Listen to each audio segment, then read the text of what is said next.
الرحمن الرحیم۔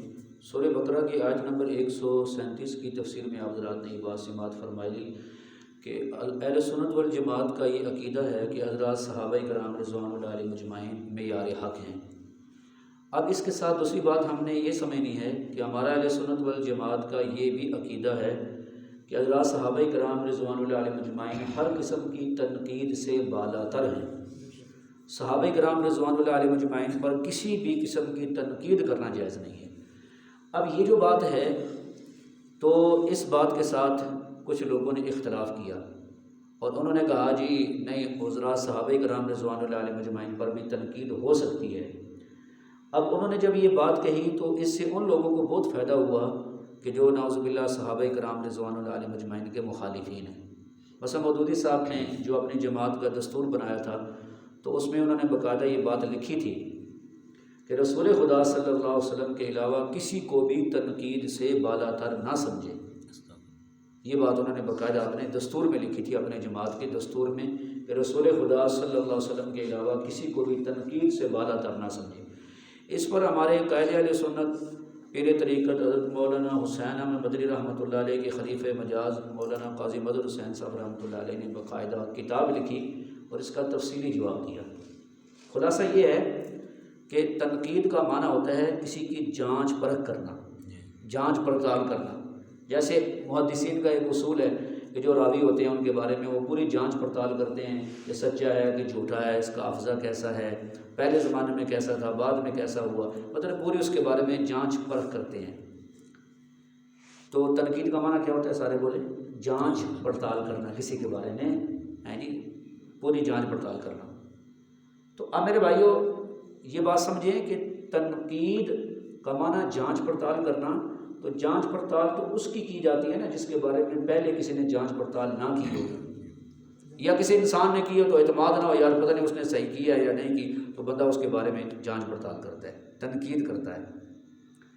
تو جن ہستیوں کے بارے میں خود خدا نے جانچ پڑتال کی اور نتیجہ سنا دیا، اب کسی کو کیا حق بنتا ہے کہ ان کے اوپر تنقید کرے؟ جی یہ خلاصہ بتا رہا ہوں ساری گفتگو کا۔ تو اللہ تعالیٰ نے صحابہ کرام رضوان اللہ علیہم اجمعین کی جانچ پڑتال کی کہ نہیں کی نا، اور اس کے بعد اللہ نے رزلٹ بھی سنا دیا، نتیجہ بھی سنا دیا، اولئک الذین امتحن اللہ قلوبہم للتقوی، اللہ نے ان کے دلوں کا امتحان لیا اور اس میں صرف تقوی پایا، پرہیزگاری پائی۔ تو فیصلہ ہو گیا کہ نہیں ہو گیا؟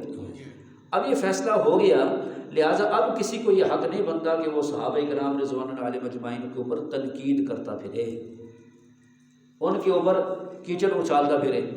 اور پھر وہ اصل میں بات یہ ہے نا کہ لوگ جب اصول کو نہیں سمجھتے تو اس کے بعد پھر بے اصولہ جب بندہ ہو جاتا ہے تو اس کے لیے پھر کسی بھی گمراہی کے اندر پڑنا بہت آسان ہو جاتا ہے۔ اب صحابہ کرام رضوان اللہ علیہم اجمعین کا امتحان اللہ نے لے لیا، جانچ پڑتال اللہ نے کر لی۔ اب وہ لوگ کیا کرتے ہیں؟ اچھا جی ان سے غلطیاں نہیں ہوئیں، کبھی یوں کہتے ہیں صحابہ سے غلطیاں نہیں ہوئیں، تو بھئی تم معصوم ہو۔ جو یہ بندہ سوال کرتا ہے صحابہ سے غلطیاں نہیں ہوئیں تو اس کا مطلب یہ ہے نعوذ باللہ وہ اپنے آپ کو معصوم سمجھ رہے۔ تو بات یہ نہیں ہے، بات یہ صحابہ کرام رضوان اللہ علیہم اجمعین سے بتقاضِ بشریت غلطیاں بھی ہوئیں، لیکن ساتھ یہ بھی تو دیکھو نا ان کی اصلاح کرنے والی ذات کون سی ہے؟ اللہ کی اور اللہ کے رسول صلی اللہ علیہ وسلم۔ نہیں سمجھ آئی؟ وہ اصلاح فرما رہے ہیں، جب وہ اصلاح فرما رہے ہیں تو ان کی اصلاح کس درجے کی ہوگی آپ خود اندازہ لگا رہے ہیں۔ اسی وجہ سے دیکھو قرآن پاک میں غزوہ احد کے موقع پر جو صحابہ کرام سے ایک اجتہادی خطا ہوئی تھی اس کے بارے میں بڑے سخت الفاظ آئے ہیں قرآن پاک میں، تم نے پیٹھ پھیری، اللہ فرماتے ہیں تم منہ موڑ کے چلے گئے، اس طرح کے الفاظ ہیں، لیکن اللہ نے پھر اس کے ساتھ یہ بھی فرما دیا وَلَقَدْ عَفَا اللَّهُ عَنْهُمْ، اللہ نے انہیں معاف بھی کر دیا۔ اصلاح تو اللہ فرما رہے ہیں لیکن ساتھ فرمایا اللہ نے انہیں معاف کر دیا، اور ساتھ یہ بھی فرمایا نبی علیہ السلام کو وَاعْفُ عَنْهُمْ، آپ بھی انہیں معاف کر دیں، یعنی وَاسْتَغْفِرْ لَهُمْ، ان کے لیے بخشش کی دعا بھی کریں، وَشَاوِرْهُمْ فِي الْأَمْرِ، اور آئندہ انہیں دین کے کاموں میں ان سے مشورہ بھی لیں۔ اب ہمیں یہ بات ہماری عقل سے ماورا ہے کہ جن کو خدا نے پاس قرار دے دیا اور جن کو خدا نے ان کا امتحان لے کے اللہ پاک نے رزلٹ بھی سنا دیا، جن کو اس کے ساتھ خدا نے معافی کا بھی اعلان کر دیا، اب کوئی بندہ اٹھ کے ان پر پھر تنقید کرنا شروع کر دے۔ اور پھر میں اکثر بیان میں آپ حضرات کو یہ بتاتا ہوں کہ کچھ لوگ تو وہ ہیں جو کھلم کھلا صحابہ کرام کے مخالف ہیں، وہ اتنے زیادہ خطرناک نہیں ہیں. خطرناک وہ ہیں کہ جو اپنے اوپر سنیت کا لیبل لگا لیتے ہیں. یہ سمجھ آئے؟ اور یہ ایسے ہی ہو جاتا ہے کہ ایک بندہ اگر پیپسی بیچ رہا ہے، شراب بیچ رہا ہے، اور اس کے اوپر لیبل جو ہے نا وہ کوکا کولا کا لگا لے، شراب کے اوپر لیبل پیپسی کا لگا لے، اب یہ زیادہ خطرناک ہے بنسبت اس کے جو واضح طور پر شراب بیچ رہا ہے. ہر بندے کو پتہ ہے کہ یہ شراب بیچ رہا ہے. اتنی بات آپ کو سمجھائی؟ تھوڑا سا توجہ فرمائیے. اچھا، اب صحابہ کرام رضوان اللہ علیہم اجمعین ہر قسم کی تنقید سے بالا تر ہیں. اور اس کا ایک تو میرے بھائیوں یہ وجہ میں نے ذکر کر دی، اللہ نے ان کا امتحان لے لیا. دوسرا، رسول پاک صلی اللہ علیہ وسلم نے خود بھی صحابہ کرام کے بارے میں ایسی وصیتیں فرمائی ہیں. مثال کے طور پر ایک حدیث میں فرمایا اذا ذکر اصحابی فامسکوا، جب میرے صحابہ کا تمہارے سامنے تذکرہ آ جائے تو اپنی زبانوں کو روک لو. اب یہ کس کا حکم ہے؟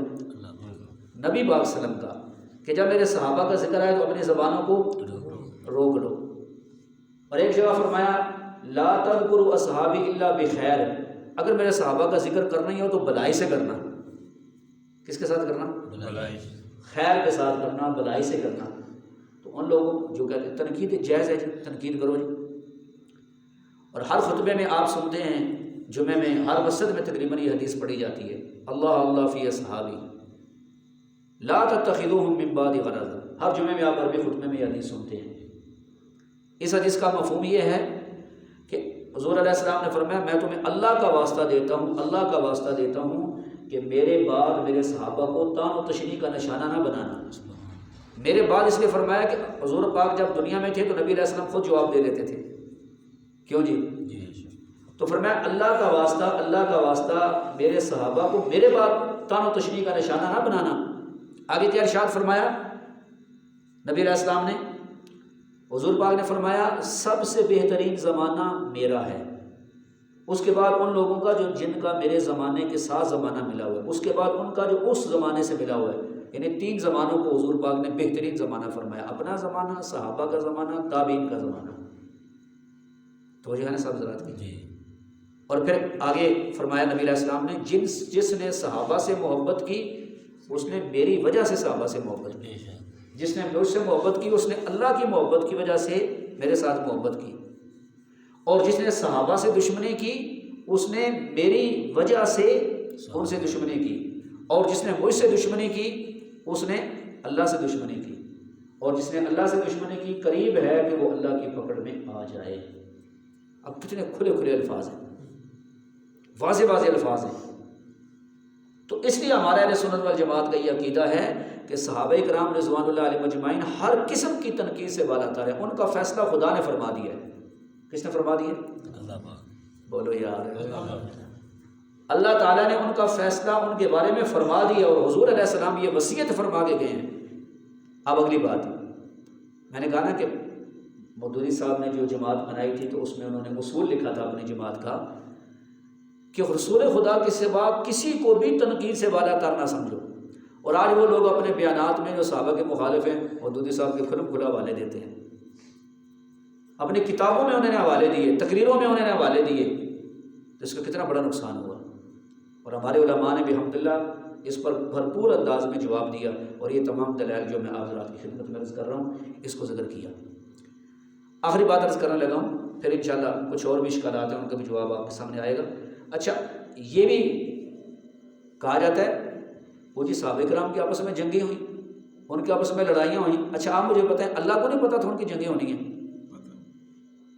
آپ بولتے نہیں ہیں، تھوڑا بولے نا مجھے بھی سمجھ آئے. اللہ کو پتا تھا نا، لیکن اس کے باوجود اللہ نے ان سے اپنے رضا کا اعلان کیا کہ نہیں کیا؟ اللہ نے ان کی عظمت قرآن میں بیان فرمائی کہ نہیں؟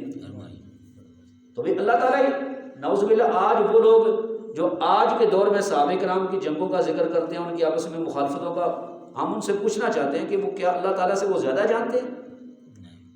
لہٰذا یہ خلاصہ یہ ہے ساری بات کا کہ جس صحابی نے جو بھی اختلاف کیا اس نے دین کا فائدہ سمجھ کے اختلاف کیا. اس کو اجتہادی اختلاف کہتے ہیں. بات سمجھ آ رہی ہے؟ کسی کی بھی اس میں کوئی ذاتی اپنی غرض نہیں تھی، پیچھے کوئی نفسانی غرض نہیں تھی، پیچھے کوئی دنیا کا کوئی مقصد نہیں تھا، بلکہ وہ جنہوں نے بھی طریقے میں دین کا فائدہ سمجھا انہوں نے وہ راستہ اختیار کیا۔